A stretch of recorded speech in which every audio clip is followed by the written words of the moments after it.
Hey, how's it going? I'm Alex, and today I want to show you this fantastic office table, foldable and flippable. Sorry about that, flippable office table that you can see that comes with wheels, super easy to transport. But you want to know what is the best thing about this 47-inch, and it's 47 by 24-inch table. This one right here, check this out. You're gonna find this one just like this.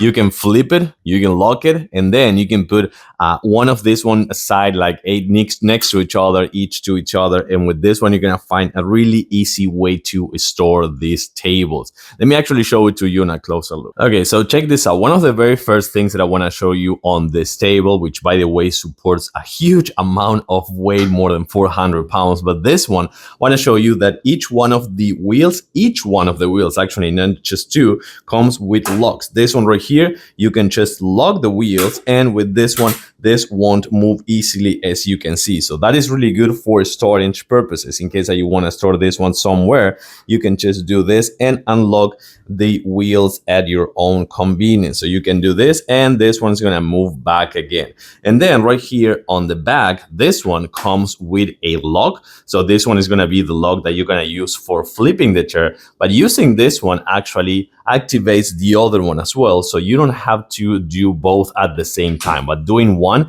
it is already enough. And as you can see over here, it comes in this white and black color. So it's very modern. It also has a really nice kind of like line over here, which makes it to be modern as well. I gotta say that this one, it is pretty convenient. Doesn't matter if you have an office or it's just like a desk for your computer or something like that. And then for storage purposes, you can do this and put it in storage easily with some of the other tables as well. I like this one. I do recommend it. Thanks for watching and see you soon.